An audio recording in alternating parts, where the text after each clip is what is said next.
Amados irmãos, nós vamos prosseguir nas pregações do livro de Oséias, e dessa vez a pregação será em todo o capítulo 2. Queria convidá-los a abrirem as suas Bíblias no livro do profeta Oséias.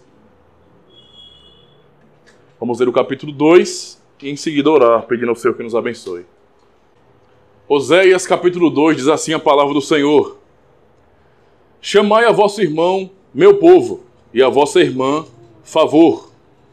Repreendei vossa mãe, repreendei-a, porque ela não é minha mulher, e eu não sou seu marido, para que ela afaste as suas prostituições de sua presença e os seus adultérios de entre os seus seios, para que eu não a deixe despida e a ponha como no dia em que nasceu, e a torne semelhante a um deserto, Perdoe, irmãos, e a faça como terra seca, e a mate a sede, e não me compadeça de seus filhos, porque são filhos de prostituições. Pois sua mãe se prostituiu, aquela que os concebeu ouve-se torpemente, porque diz: irei atrás de meus amantes, que me dão o meu pão e a minha água, a minha lã e o meu linho, o meu óleo e as minhas bebidas. Portanto, eis que cercarei o seu caminho com espinhos, e levantarei um muro contra ela, para que ela não ache as suas veredas. Ela irá em seguimento de seus amantes, porém não os alcançará. Buscá-los-á, sem contudo os achar. Então dirá: irei e tornarei para o meu primeiro marido, porque melhor me ia então do que agora. Ela, pois, não soube que eu é que lhe dei o trigo, e o vinho, e o óleo, e lhe multipliquei a prata e o ouro, que eles usaram para Baal. Portanto, tornar-me-ei e reterei a seu tempo o meu trigo e o meu vinho, e arrebatarei a minha lã e o meu linho, que lhe deviam cobrir a nudez. Agora descobrirei as suas vergonhas aos olhos de seus amantes, e ninguém a livrará da minha mão. Farei cessar todo o seu gozo, as festas de lua nova, os seus sábados e todas as suas solenidades. Devastarei a sua vide e a sua figueira, de que ela diz: esta é a paga que me deram os meus amantes. Eu, pois, farei delas um bosque, e as bestas feras do campo as devorarão. Castigá-la-ei pelos dias dos Baalins, nos quais lhes queimou incenso, e se adornou com as suas arrecadas e com as suas joias, e andou atrás de seus amantes. Mas de mim se esqueceu, diz o Senhor. Portanto, eis que eu a atrairei, e a levarei para o deserto, e lhe falarei ao coração, e lhe direi, dali as suas... e lhe darei dali as suas vinhas, e o vale de Acor por porta de esperança. Será ela obsequiosa como nos dias da sua mocidade, e como no dia em que subiu à terra do Egito. Naquele dia, diz o Senhor, ela me chamará meu marido, e já não me chamará meu Baal. Da sua boca tirarei os nomes dos Baalins, e não mais se lembrará desses nomes.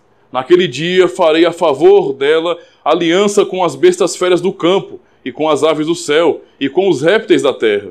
E tirarei desta o arco, e a espada, e a guerra, e farei o meu povo repousar em segurança. Desposar-te-ei comigo para sempre.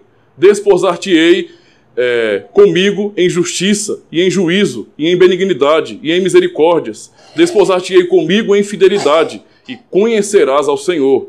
Naquele dia eu serei obsequioso, diz o Senhor, obsequioso aos céus, e estes à terra obsequiosa ao trigo, e ao vinho, e ao óleo, e estes a Jezreel. Semearei Israel para mim na terra, e compadecer-me-ei da desfavorecida. E a não meu povo direi, tu és o meu povo. Ele dirá, tu és o meu Deus. Até aqui, irmãos. Vamos orar. Senhor, mais uma vez clamamos a Ti, pedindo que nos abençoe, Senhor, por meio da Tua santa palavra. Nós precisamos aprender os Teus caminhos dia após dia. Nós precisamos ouvir sempre a Tua voz, Senhor. Por isso, assim como o Senhor falou com o Teu povo no passado e no decorrer da história, ainda assim continua, Senhor, por Tua misericórdia, falando ao teu povo. E é por isso que clamamos a ti. A despeito de minha fraqueza, a despeito de nossas falhas, fala com o teu povo, pois queremos seguir após os teus caminhos, Senhor, para glorificar o teu santo nome e honrar a ti. É o que pedimos em nome de Jesus. Amém. Amém. Queridos irmãos, nós já temos aprendido nas pregações no livro de Oséias, não pregações, não é fazendo exposição do livro. É claro que a pregação em si é expositiva, mas não é uma exposição do livro de Oséias, então não tenham a expectativa de que eu vá continuar nessa pregação até o final do livro, não é? Não é tempo para isso ainda. Então eu estou pregando algumas coisas muito importantes acerca da profecia de Oséias, não é, da mensagem que Deus entregou por meio de Oséias ao povo de Israel. E nós aprendemos acerca de algumas questões até problemáticas, podemos observar princípios da palavra de Deus que nos dão segurança para sabermos o objetivo da profecia, para sabermos também como entender a vontade de Deus revelada ao seu povo.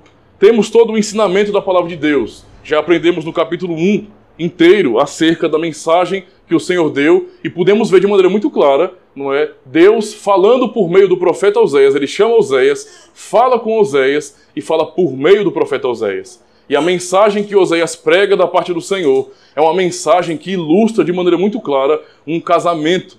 Um casamento, não é, completamente falido em muitos aspectos, um casamento completamente fora dos moldes do padrão da lei de Deus, completamente fora do objetivo que Deus dá ao seu povo.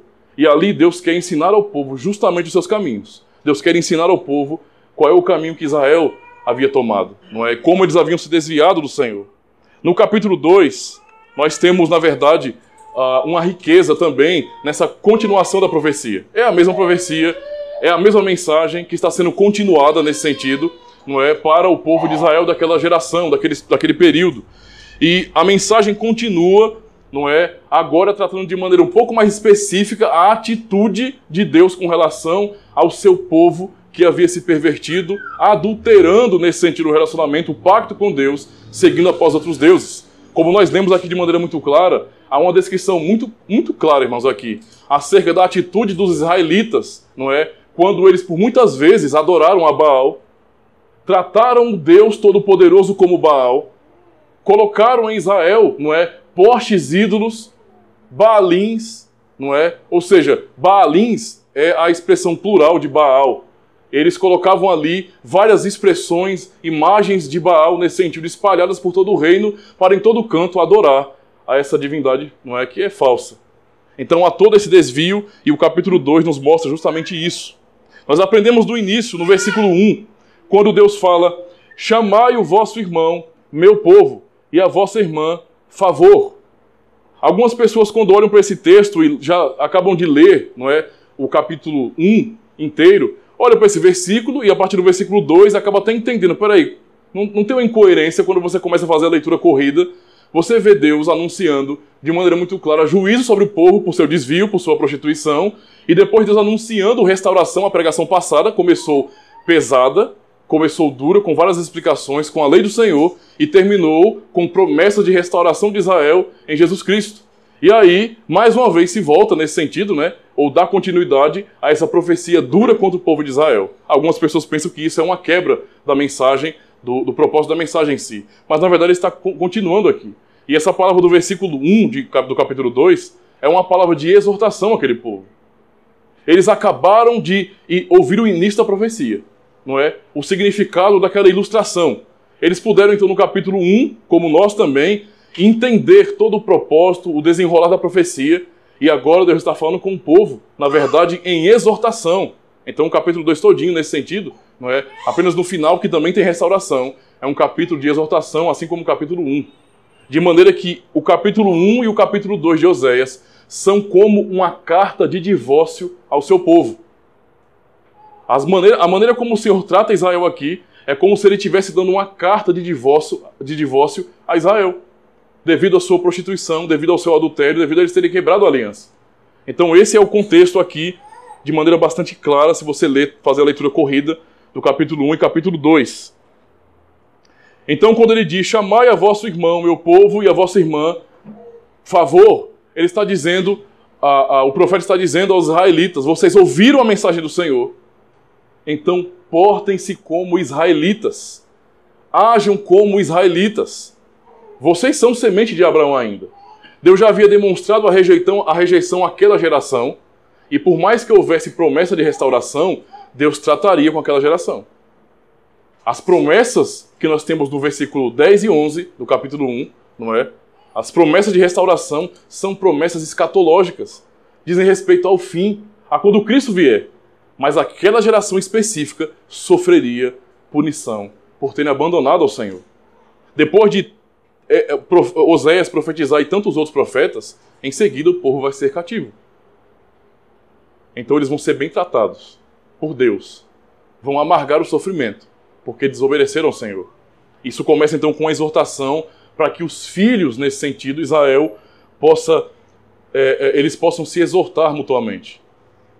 Eles possam chamar a atenção uns dos outros, dizendo, não é, aquilo que o Senhor está dizendo aqui de maneira muito clara. Meu povo, ou favor, não ajam como se não fossem israelitas. Se arrependam, a mensagem é para arrependimento. Não é? Deus vai tratar com o povo. Isso é inevitável, mas a mensagem é para arrependimento.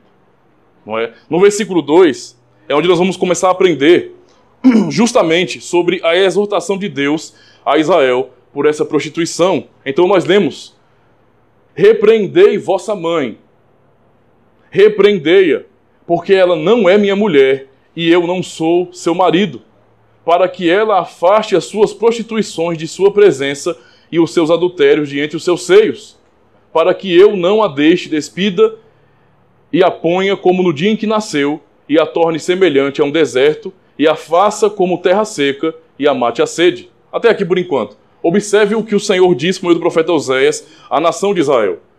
Como nós já aprendemos no capítulo 1, não é, a ilustração, a profecia em si trata de um casamento. Então o contexto é o mesmo aqui. A profecia continua. É a mesma exortação ainda. Mas agora, não é, depois do Senhor ter anunciado a rejeição, ele está mostrando a sua atitude para Israel como uma carta de divórcio. É o que ele está dizendo aos filhos: repreendam a sua mãe. Repreendam a sua mãe porque ela se prostituiu. Ela não é minha mulher e eu não sou seu marido. Essa não é a realidade na prática. Eu tenho uma aliança, eu sou fiel à minha aliança, mas a mãe de vocês não está sendo. A mãe aqui é Israel, nesse sentido, a nação de Israel, não é? Essa é a grande realidade. Os filhos são os membros, vamos dizer assim, e a mãe é a nação de Israel. Ele está dizendo: a sua mãe, Israel, o povo todo, se desviou do Senhor. Não estão agindo num contexto de casamento como uma esposa fiel, como uma esposa verdadeira. Por isso, repreendam a mãe de vocês, não é? Essa carta que o Senhor traz ao povo de repreender sua mãe, não é? É uma carta de divórcio. É a atitude de Deus demonstrar que ele está repudiando, e não só repudiando, ele está abandonando Israel, como ele diz no capítulo 1, todinho, mas ele está dando as razões para o divórcio. Ele está justificando o porquê. Quando nós lemos, por exemplo, na palavra do Senhor, não é? Nos evangelhos, Jesus falando sobre isso, ele diz bem assim: foi dito, aquele que se divorciar de sua mulher deverá dar-lhe certidão de divórcio. Isso é o que está na lei de Moisés, certo?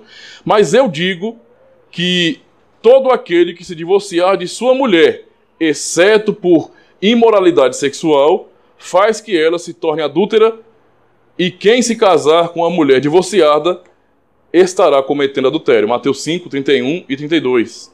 A palavra do Senhor, então, não só mostra essa carta de divórcio contra Israel, essa palavra dura nesse sentido, como nós podemos aprender de maneira muito clara no que Cristo ensinou acerca desse princípio, não é, lá do passado, que havia sido estabelecido quando um casamento ia mal nesse sentido, e quando havia adultério, então havia uma quebra da aliança. Porém, o que acontecia muitas vezes era um pouco diferente. Em Deuteronômio, quando nós lemos no capítulo 24, verso 1 a 4, ouça o que diz: se um homem casasse com uma mulher e depois não a quiser mais, por encontrar nela algo que ele reprova, dará certidão de divórcio à mulher e a mandará embora. Se depois de sair da casa, ela se tornar mulher de outro homem, e este não gostar mais dela, lhe dará carta de divórcio e a mandará embora. Ou, se o segundo marido morrer, o primeiro que se divorciou dela não poderá casar-se com ela de novo, visto que ela foi contaminada. Seria detestável para o Senhor. Não tragam pecado sobre a terra que o Senhor, o seu Deus, dá a vocês por herança. Deuteronômio capítulo 24, verso 1 ao 4. Então você tem já no período da lei essas questões de relacionamento, divórcio. Mas o que acontecia muitas vezes nesse período? E era o que as pessoas usavam aqui.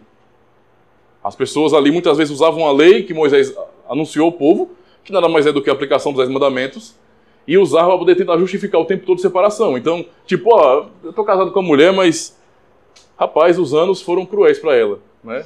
Ela não está tão bela quanto era assim que nos casamos, então não quero mais essa mulher. Olha a motivação banal. Nós não conseguimos nos entender muito bem, então vamos nos separar. Hoje você sabe que não só naquele período, mas hoje a coisa mais comum é separação. Você separa por tudo. Absolutamente por tudo, não é? Você tem o grupo daquelas pessoas que ou separam por tudo, ou não aceitam divórcio em nenhuma ocasião, nenhuma situação específica. Jesus, quando trata desse assunto, como ele faz muitas vezes em Mateus, no capítulo 5, não é? É para ensinar como se obedecer à lei de maneira correta. Então, no capítulo 5, nós aprendemos muitas vezes, ouviste o que foi dito aos antigos. Percebe? Ou seja, o israelita, o judeu, olhava para a lei e procurava se esconder na lei, usando a lei contra quem eles queriam prejudicar. Então, se um homem, lembra do episódio onde levam Jesus Cristo, ou seja, levam até Jesus Cristo uma mulher pega em adultério em flagrante? Os escribas, os fariseus, levam a mulher e falam assim, ó, Moisés em sua lei diz que essa mulher que foi pega em adultério deveria ser apedrejada. Tu o que dizes? Jesus, ele agiu daquela forma, não é? Porque a atitude daqueles israelitas era injusta. A lei não diz isso apenas. Ela diz que os dois, quem estavam no ato, devem ser apedrejados. Mas eles levaram só a mulher. Percebem como as pessoas são? E é por isso que Jesus ele dá aquela pancada no coração deles. Se vocês não tiverem pecado, porque eles eram adúlteros. Se vocês não tiverem pecado, atirem a primeira pedra. Porque a lei diz que vocês têm que ser condenados também. Mas vocês querem que somente ela seja condenada. Então, se você não tem pecado, atire a primeira pedra. As pedrinhas foram caindo e a cambada foi embora. Porque eles também tinham desobedecido à lei do Senhor. Eles faziam isso. Agora imagina o tanto de tempo que eles não faziam isso, né? Se aproveitavam de mulheres e então, para não serem punidos, empurravam elas para o apedrejamento. Jesus mostra justiça aqui em como entender de maneira correta a lei de Deus. Demonstrando de maneira muito clara, veja, não é bem assim. Vocês ouviram o que foi dito aos antigos. Eu vou mostrar como é que interpreta isso. Eu, porém, vos digo que se alguém se divorciar de sua mulher, exceto por questões de relacionamento sexual ilícito ou adultério, comete, nesse sentido, ele está transformando a sua mulher em um adúltero.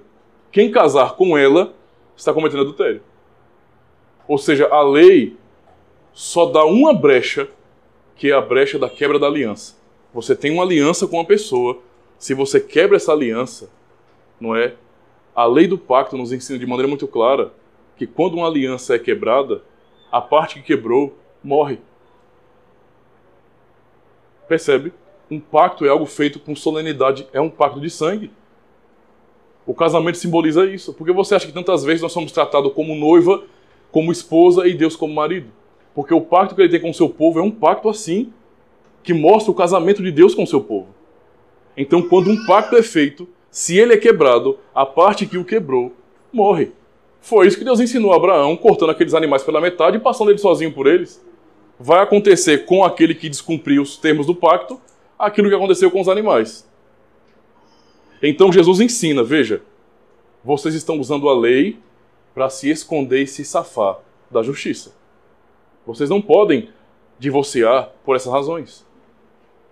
A não ser que seja provado, comprovado, que foi por um adultério, vocês não podem separar. E como é que vocês vão comprovar isso? Vocês têm que ter um atestado. E que atestado é esse? A carta de divórcio. Se alguém resolver deixar sua mulher, não é repudiá-la, abandoná-la por algum motivo, você precisa justificar isso. Isso tem que ficar claro. Deve ser provado, deve ter um atestado, deve ser provado que essa mulher, de maneira injusta, não é como um infiel, te traiu. Do contrário, você não tem desculpa à separação. Por isso a necessidade de uma carta de divórcio.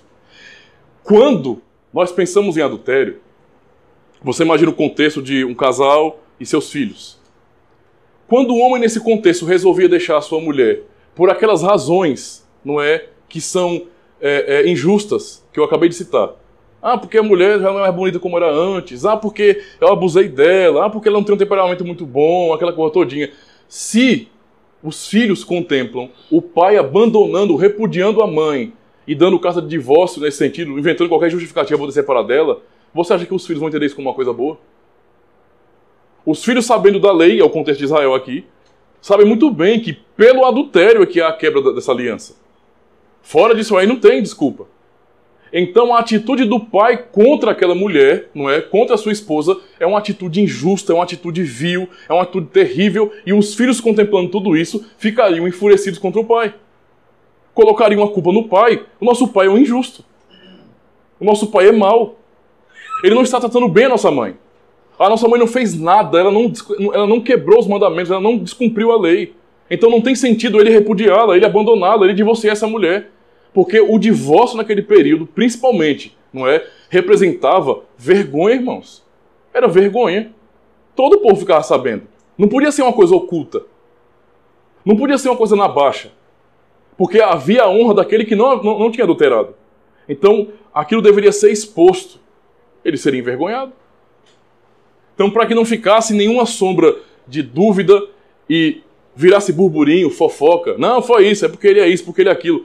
Para evitar esse tipo de coisa, deveria ser provado, deveria ser atestado. Um filho, não é, observando a atitude de um pai que, não por razões justas, não é, porque a mulher não humilhou o marido nesse sentido com prostituição, vendo essa atitude, entenderia o pai como alguém mau, como alguém terrível que estava fazendo mal à sua mãe. Seria algo injusto. Aqui o que Deus faz com o povo de Israel é justamente ao contrário. Ele está mostrando, ele está provando por essa carta de divórcio que ele não é culpado. Que culpado é a mãe, culpado é o povo, a nação de Israel. Por isso ele diz aos filhos, repreendei vossa mãe, repreendei-a porque ela não é minha mulher e eu não sou seu marido. Esse casamento não está sendo verdadeiro.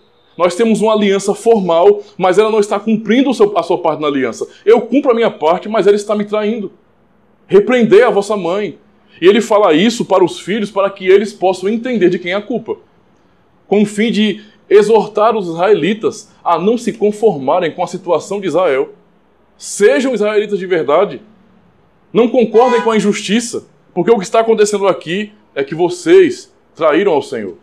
Não é? E então ele diz, eu não sou seu marido, ela não é minha mulher, para que ela afaste as suas prostituições de sua presença e os seus adultérios de entre os seus seios. E aqui a descrição que ele dá é que a questão do adultério, não é? As mulheres adúlteras do passado ou as prostitutas, o que identificava elas? O que identificava uma mulher como sendo uma mulher leviana, uma mulher prostituta no passado?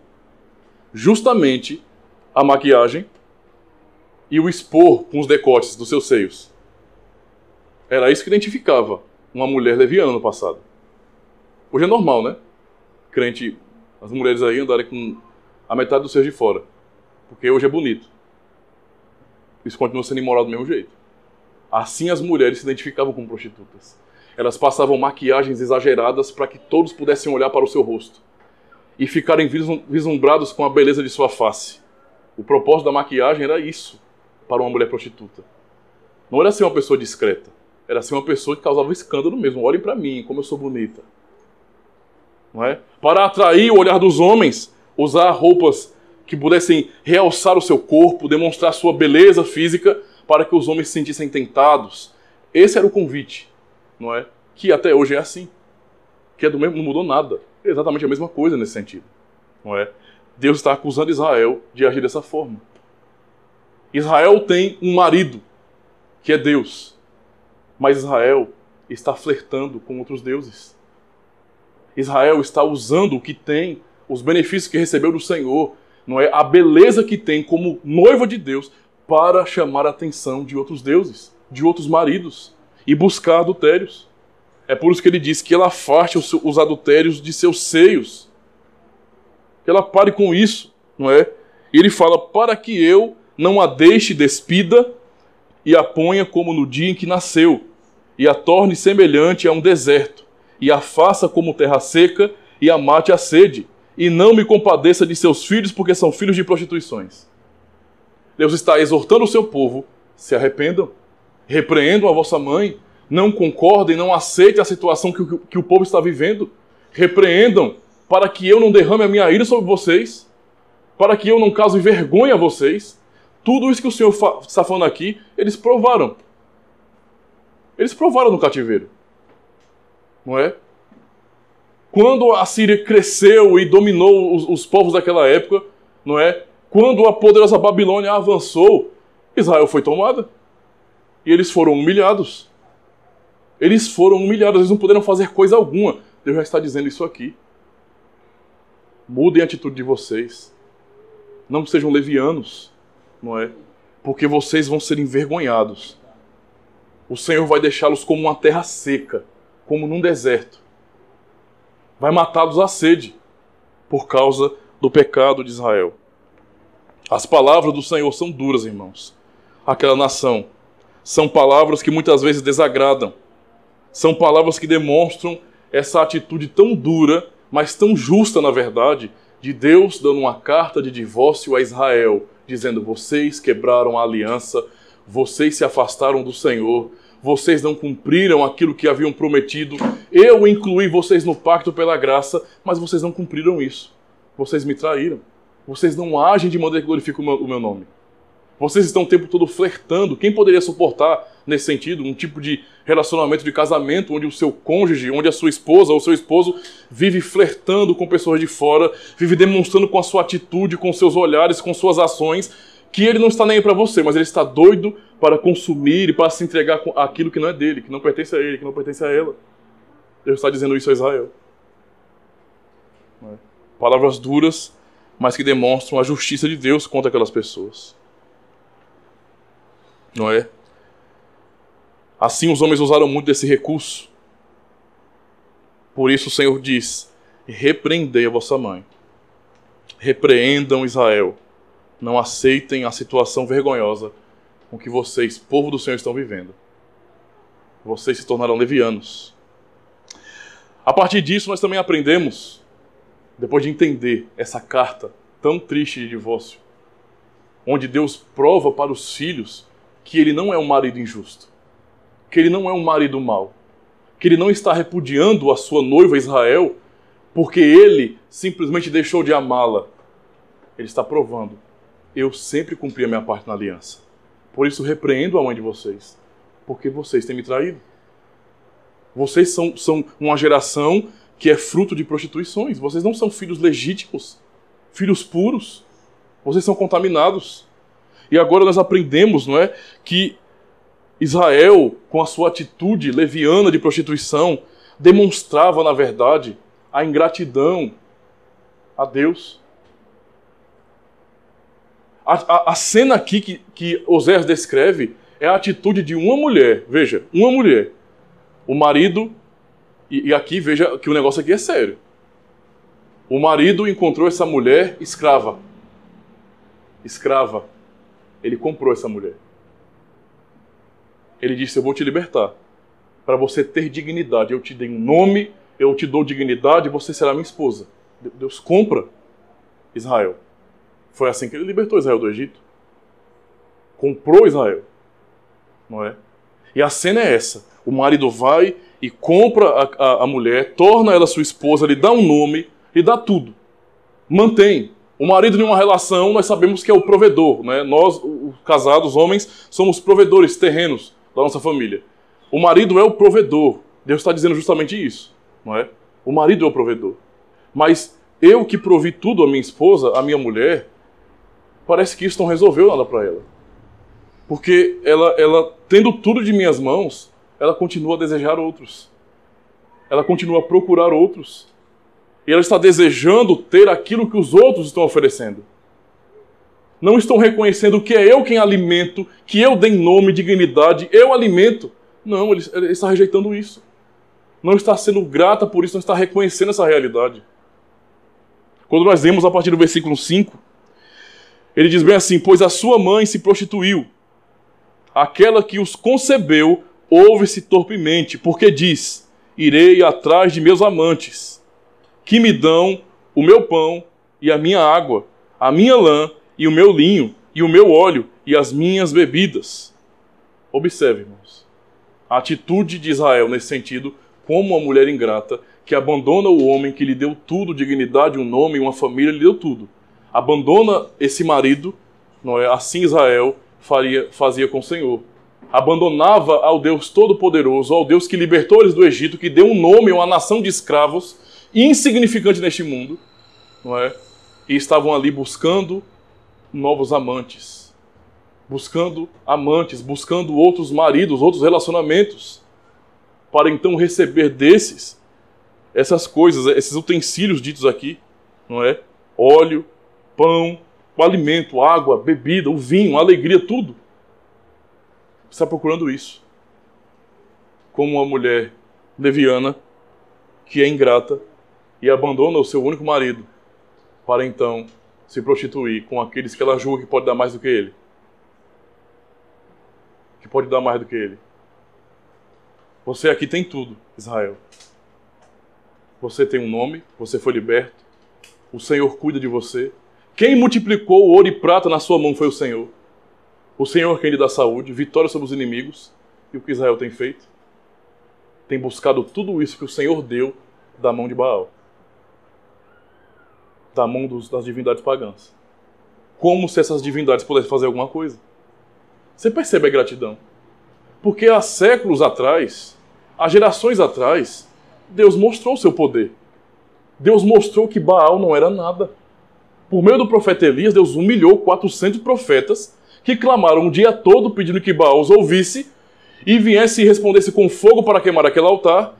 Deus mostrou o seu poder para aquele povo, e aquele povo, mesmo tendo em seu histórico a verdade de que Baal não é nada, estavam buscando a Baal.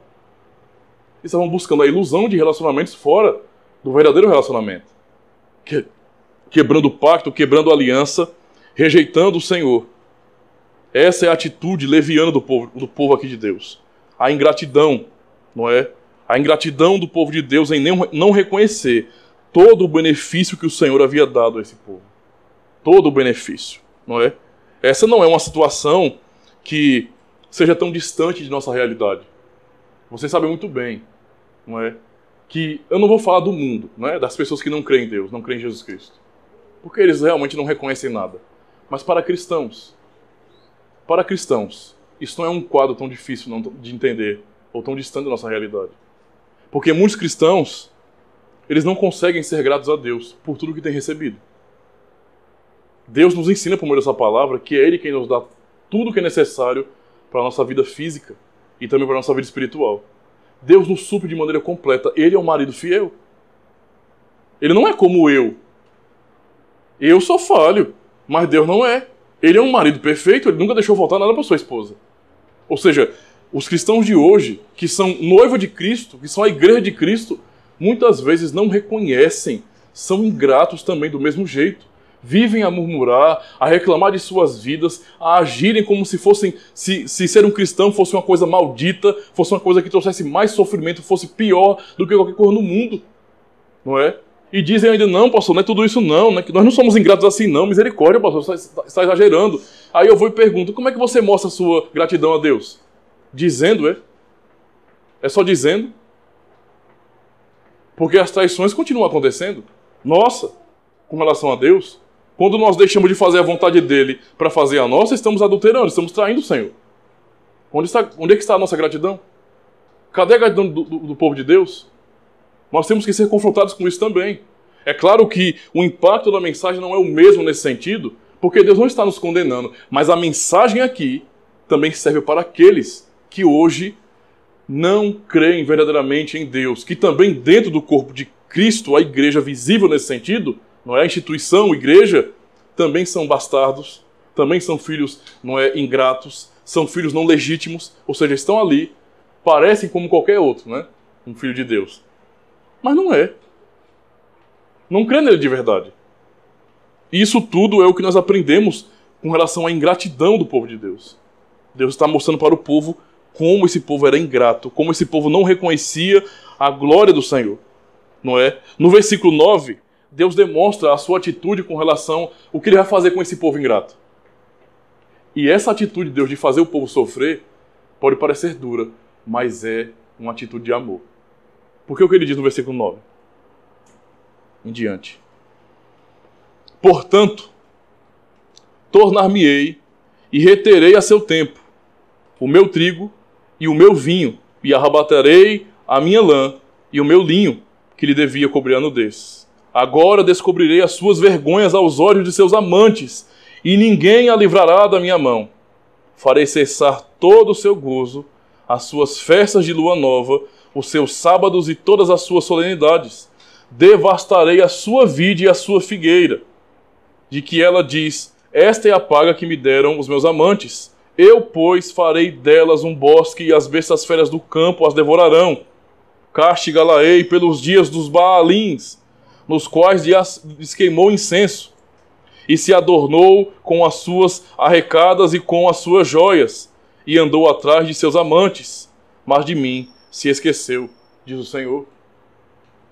O povo não reconheceu que o alimento que recebiam vinha de Deus. O povo não reconheceu que o livramento que recebiam vinha de Deus. O povo não reconheceu que as vitórias que eles tinham sobre os inimigos, que eram muito maiores do que eles, vinha de Deus. Eles não reconheceram nada disso. Descaradamente Israel atribuiu isso a Baal. E eles validaram culto aos Baalins. Ou seja, eles procuraram adorar em cada canto da cidade a essa divindade que Deus já tinha provado que não existe. Que o profeta Elias riu e disse: chame mais alto, será que Baal não está dormindo ou ele não saiu? E nada aconteceu. Deus provou aquele povo, mas o povo se prostituiu buscando Baal como seu amante e atribuindo a Baal toda a bênção que tinha. Baal era conhecido como Deus, não é, da fertilidade, o Deus de toda a terra, é o que o nome significa. Era a divindade cultuada para que viesse colheita, não é? Para que viesse vida sobre a terra. Enquanto, na verdade, toda a vida que temos na terra é Deus quem dá. E por mais que os povos pagãos não reconheçam isso e adorem divindades falsas e atribuam as suas divindades falsas, Deus revela ao seu povo de maneira específica: sou eu quem o faço. Vocês não são cegos. Vocês não estão iludidos com o paganismo. Vocês não estão na ilusão da idolatria. Eu revelei a vocês que não há outro Deus além de mim. Que tudo o que as religiões do mundo têm feito há tantas gerações, desde o início do mundo, não é? É tudo ilusão, é tudo mentira. É uma brincadeira tola, é uma mentira o tempo todo sendo contada. Nada daquilo é real. Eu, o Senhor, é quem dou isso a vocês. Deus já havia feito isso quando libertou essa esposa, Israel, do Egito, humilhando os egípcios, humilhando as divindades, provando que elas não existiam. Deus demonstrou uma prova científica naquele período, não é? Ou seja, a prova do experimento. Eu vou mostrar para vocês, vocês vão ver o poder do Senhor, para que vocês saibam que só há um Deus. E ainda assim o povo estava seguindo após os Baalins, acendendo incenso em Israel, profanando a terra do Senhor, profanando a Israel, a igreja do Antigo Testamento. É como trazer para cá, para o lugar onde nós nos ajuntamos e para a nossa própria vida, irmãos, idolatria. Nós somos o templo do Senhor hoje, nós somos o povo de Deus hoje, e quando nós trazemos a idolatria, quando nós trazemos nesse sentido conceitos que são estranhos ao Evangelho, e nós validamos isso e começamos a confiar nisso aí, nós estamos também adulterando, traindo o Senhor. Também acendendo incenso em nossos corações para falsos deuses. Está cheio de cristãos que consultam horóscopo. Está cheio de cristãos que vai numa rezadeira, que vai buscar pai de santo, fazer um monte de coisas que nada tem a ver com o Evangelho. Absolutamente nada tem a ver com o Evangelho. Estão acendendo incenso para Baalins. Estão buscando em divindades falsas e em religiões falsas aquilo que só podem receber do Senhor. Vamos para Valdomiro Santiago, vamos para a Guerreiro de Macedo, vamos para a Universal, vamos para esses lugares aí. Por quê? Porque aqui vocês têm uma pregação, um ensinamento, mas vocês voltam para casa e amanhã não vai ter uma conta gigantesca. A sua conta de banco não vai estar com cifrões imensos, gigantescos, com muito dinheiro. Não, vocês não vão ter isso. Para vocês alcançarem um melhor patamar de vida, vocês são incentivados a trabalhar, a correr atrás, a suar a camisa para ter as coisas. Vocês não vão ter nada à base de milagre aqui. E então, os falsos deuses modernos estão dizendo, não, venham para cá. Aqui nós fazemos uma campanha de 7 sextas-feiras, meu amigo. E o negócio aqui funciona. As pessoas têm acesso àquilo que é mais sagrado e mais poderoso em dar o trízimo daquilo que tem, em participar de fogueira santa e participar de tudo.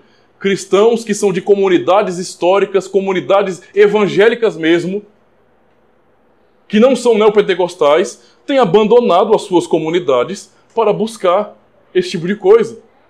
Uma vez uma pessoa saiu da igreja, sabe por quê? Sabe qual foi a desculpa que a pessoa deu para sair da igreja? Eu vou dizimar na igreja mundial, porque eu sei que lá o cabo prospera. Acendendo incenso para Baalins. Buscando outros deuses em seus corações. São idólatras. São filhos ilegítimos. Estão agindo com prostituição, quebrando aliança, não se importam com o Deus que dá tudo a eles. Tudo que nós temos vem do Senhor. E é isso que o Senhor está dizendo a esse povo. É por isso que o Senhor diz a eles, eu vou castigá-los. Eu prometi bênção e salvação para vocês, mas essa geração de Israel vai sofrer. Vocês serão envergonhados, a sua nudez será exposta diante dos seus amantes. Os povos pagãos que contemplam o povo de Deus se dobrando à idolatria, verão uma vergonha desse povo. E foi isso que aconteceu. Foi isso que aconteceu quando a Babilônia dominou tudo.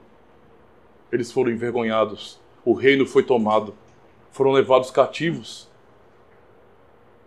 Essa foi a vergonha do povo que se gloriava. Que batia no peito, eu sou israelita. Eu sou israelita. Ou hoje eu sou um cristão reformado. Que batiam no peito. Eu sou. Deus envergonhou essas pessoas. Expôs a sua nudez, a sua fraqueza. Mostrou que eles, sem Deus, não poderiam fazer nada. Sem Deus, eles não tinham o óleo que eles desejavam. Eles não tinham o linho para fazer roupas. Eles não tinham nada. Eles não passavam de uma terra seca. Eles voltariam ao seu primeiro estado, que era apenas de escravos. E foi o que aconteceu. O Senhor diz de maneira muito clara que ele colocaria essa esposa, ou Israel, como nos seus primeiros dias. Vocês eram escravos. E vocês tornarão a serem escravos. Porque vocês quebraram a aliança. Porque vocês traíram o Senhor. Como é que pode, irmãos? Isso é tão ofensivo, tão podre. Hoje, um cristão atribuir a qualquer coisa, a pastores, a papas, a supostos apóstolos, a instituições, a imagem de escultura, atribuir a essas coisas que o homem cria aquilo que é devido somente a Deus. Que coisa triste e vergonhosa, porque são cristãos que estão se ajoelhando para tocar no sapato do ungido num púlpito. Não é? São cristãos que, como tolos, e me perdoa a expressão, idiotas, estão indo a comunidades diabólicas que não passam de mercadões, onde os seus líderes, os apóstolos, sentam em um trono como se fossem reis, e os bobos, não é, vão até lá se humilhando para receber uma benção deles. São cristãos por sua confissão, mas se dobram diante de uma imagem de escultura e dizem bem assim, eu vou rezar, eu vou acender vela, porque eu sou devoto, não é, de tal santo, e ele vai abençoar a minha casa. Israel atribuiu a Baal aquilo que Deus lhe havia dado. Essa é a ofensa. É a traição, sabe? É a arrogância daquele povo. É o desprezo do Senhor. Eles se esqueceram do Senhor. Se esqueceram. Eles tinham apenas uma cultura israelita, mas não eram israelitas de verdade. Essa é a tristeza dessa história, dessa verdade, dessa profecia que Deus diz aos seus filhos naquele período. Ajudar. Avançando para a parte final, irmãos. Depois de tanta desgraça, e Deus ter prometido e ter cumprido algumas gerações à frente, não é? A sua promessa de fazer com que aquela geração pagasse, com aquele povo pagasse de verdade com escravidão de novo, para aprenderem a lição. mais uma vez, assim como nós vimos no capítulo 1, Deus começa com dura repreensão, mas no final, Ele sempre mostra a sua graça. É isso que me impressiona no Senhor, porque Ele tem todas as razões para destruir o povo. Ele poderia ter simplesmente eliminado Israel, eliminado nossas vidas, mas apesar de tudo isso, Ele promete que transformará os nossos corações. E é isso que Ele diz a Israel, continuando a leitura. Versículo 14. O que Ele diz: portanto, eis que eu a atrairei e a levarei para o deserto, e lhe falarei ao coração. O Senhor então diz que vai levar Israel ao deserto. Para que levar ao deserto? Para que eles lembrem. Para que eles lembrem daqueles primeiros dias, quando foram libertos de Faraó. Eles passaram pelo deserto 40 anos e as sandálias não se acabaram. E todos os dias havia maná caindo do céu. E todos os dias eram alimentados com carne de codornas. Viveram 40 anos à base de milagres. Deus disse que vai levar esse povo para o deserto para falar ao coração desse povo. Apesar da maldade de Israel, do seu desvio, Deus continua demonstrando amor à sua noiva, a Israel. Deus continua ainda dizendo: eu vou falar ao seu coração, eu vou tocar o seu coração, eu vou quebrar esse coração de pedra, eu vou tirar esse coração de pedra e colocar um de carne no lugar. Para que vocês possam entender de verdade e conhecer o Senhor. No versículo 15 ele diz: eu lhe darei dali, do deserto, não é? As suas vinhas, e o vale de Acor por porta de esperança. Será ela obsequiosa como nos dias da sua mocidade, e como no dia em que subiu à terra do Egito. Ele fala, essa palavra obsequiosa diz respeito justamente a você ser favorável, a você ter uma dedicação positiva com relação a alguém. Deus está dizendo que vai levar Israel para o deserto, para ali falar ao coração de Israel, e levá-lo nesse sentido a lembrar dos seus primeiros dias, lembrar de quem Deus é, do Senhor que os livrou, que os libertou e que os sustenta. E então ali, transformar Israel em alguém favorável ao Senhor, que de fato ame ao Senhor. É isso que Deus tem prometido a Israel. E ele diz mais, no versículo 16, naquele dia, diz o Senhor, ela me chamará meu marido, e já não me chamará meu Baal. Deus promete transformação para aquele povo. Essa noiva que eu tanto amo, um dia, depois de ter tanto me traído, um dia, ela não me chamará mais de Baal. Um dia, ela não vai mais se dobrar diante de Baal. Ela me tratará como eu sou, o seu Deus, e não como Baal. No versículo 17, ele diz ainda, da sua boca tirarei os nomes dos Baalins, e não mais se lembrarás desses nomes. Deus está prometendo a Israel que vai expurgar, tirar toda a idolatria do coração daquele povo. Todo o desejo pela prostituição religiosa. Todo o anseio que eles tinham em flertar com outros deuses. Eles saberão quem é o Senhor. Eles não se prostituirão mais. No versículo 18, ele diz, naquele dia, farei a favor dela aliança com as bestas feras do campo, e com as aves do céu, e com os répteis da terra, e tirarei desta o arco, e a espada, e a guerra, e farei a meu povo repousar em segurança. De todo o contexto que eles viviam, e que eles iriam sofrer agora pelo cativeiro babilônico, não é?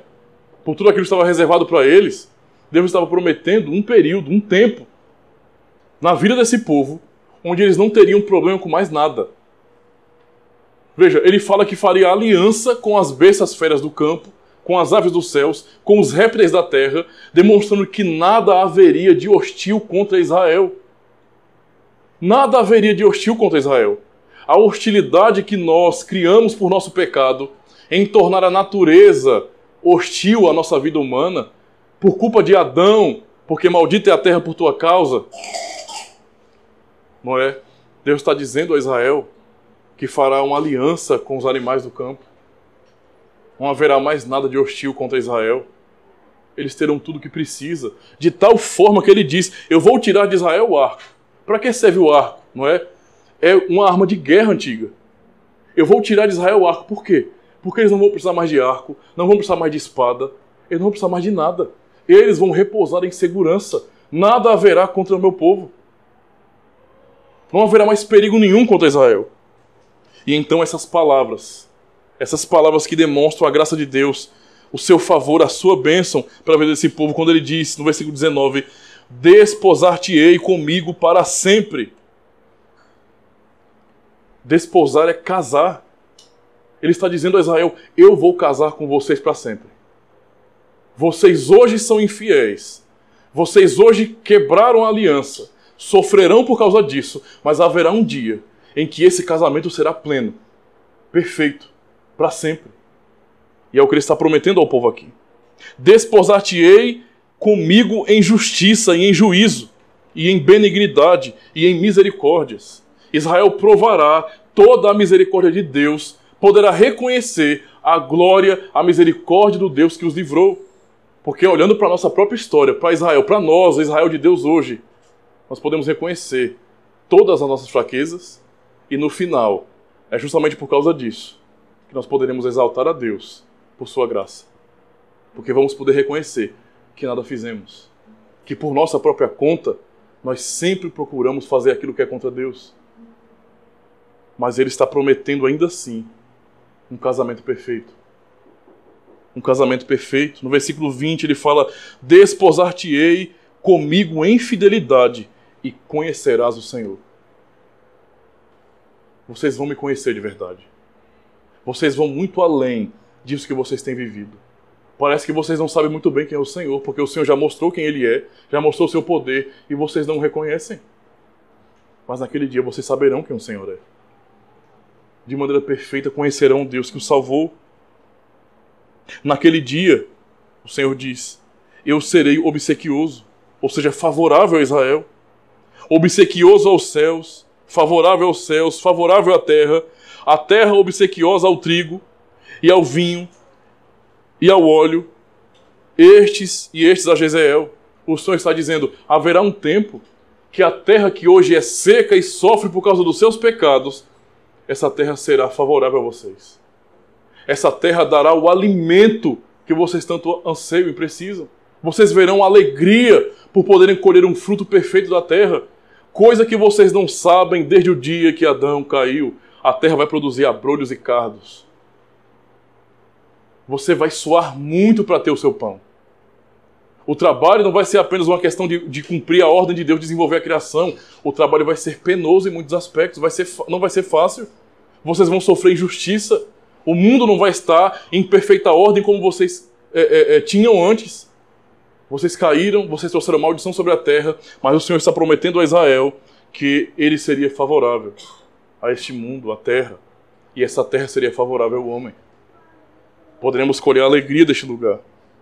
Então ele diz, semearei Israel para mim na terra e compadecer-me-ei da desfavorecida. Os filhos da mulher de Gomer. Desfavorecida. Não, povo meu. Deus diz, me compadecerei da desfavorecida e a não povo meu direi, tu és o meu povo. E ele dirá, tu és o meu Deus. Esses que são rejeitados, esses que são, nesse sentido, repudiados por seu pecado, por seu adultério, Deus está prometendo perfeita restauração. Agora, irmãos, tudo que nós vemos aqui não trata apenas de pessoas que serão justas, de um casamento perfeito, mas também trata de um ambiente perfeito. São promessas escatológicas. Deus está dizendo a Israel aquilo que será concluído somente na vinda de Cristo. Porque é somente lá que de maneira perfeita haverá esse casamento. É somente lá que de maneira perfeita, não é? Nenhum de nós com nenhum pecado mais, porque seremos livres do pecado, poderemos reconhecer de maneira perfeita em toda adoração o Senhor como nosso Deus. Seremos o seu povo perfeito que dá glória a Ele, que traz orgulho ao Senhor, que é favorável ao Senhor, que tem desejo por glorificar a Deus. Não o povo que hoje sofre por causa dos seus pecados. Ele já começou essa obra em Cristo. Ele já começou esse projeto novo, essa bênção do futuro em Jesus Cristo. Isso que é escatológico, ele já iniciou em Jesus Cristo para nos mostrar exatamente o que vai acontecer com as nossas vidas. O que vai acontecer com este mundo. E então o Senhor vem, nosso Senhor Jesus Cristo vem a este mundo, e por essa noiva ingrata e adúltera, ele dá a vida.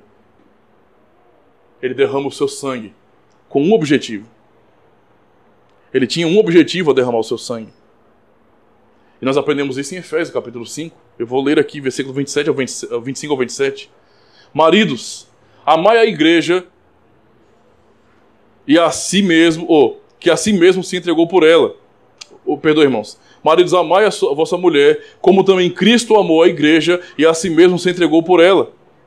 Para que Cristo se entregou pela igreja, por sua noiva, nesse sentido? Para a santificar, tendo-a purificado por meio da lavagem de água pela palavra, para apresentar a si mesma digna, ou seja, igreja gloriosa, sem mácula, sem ruga, nem coisa semelhante, porém santa e sem defeito. Cristo, o noivo, veio aqui, assumiu nossa natureza e morreu por essa noiva, para purificar essa noiva, para santificar essa noiva, e para poder apresentar essa noiva que é a igreja, que é Israel, naquele grande dia, como uma noiva que não é mais adúltera, como uma noiva que não é mais infiel, que não flerta mais, mas como uma noiva fiel, santa, sem ruga, sem mácula, sem defeito. Essa é a promessa que Cristo dá para a gente. E esse tempo que nós vemos aqui é o tempo do deserto que Deus diz. É nesse tempo de deserto que ele diz a Israel aqui, que nós estamos vivendo, e aqui nesse deserto Deus fala ao nosso coração. E nós, na igreja, unidos a Cristo, estamos sendo dia após dia santificados. Pelo poder do Espírito Santo na pregação do Evangelho, cada dia que vivemos, Deus está nos levando, adiante, está nos santificando, está purificando nossas vidas, nos amadurecendo. Nós aprendemos também isso em Efésios 4, quando lemos, a partir do versículo 10, ouçam, aquele que desceu do céu é também o mesmo que subiu acima de todos os céus para encher todas as coisas. E ele mesmo concedeu uns para apóstolos, outros para profetas, outros para evangelistas e outros para pastores e mestres. Com qual objetivo Deus deu ministérios à igreja? Com vista ao aperfeiçoamento dos santos, para o desempenho do seu serviço, para a edificação do corpo de Cristo. Não é? E aqui ele diz, até que todos cheguemos à unidade da fé e do pleno conhecimento do Filho de Deus, à perfeita varonilidade, à medida da estatura da plenitude de Cristo, para que não mais sejamos como meninos, agitados de um lado para outro e levados ao redor por todo o vento de doutrina, pela artimanha dos homens, pela astúcia com que induzem ao erro. Efésios capítulo 4, do verso 10 ao 14.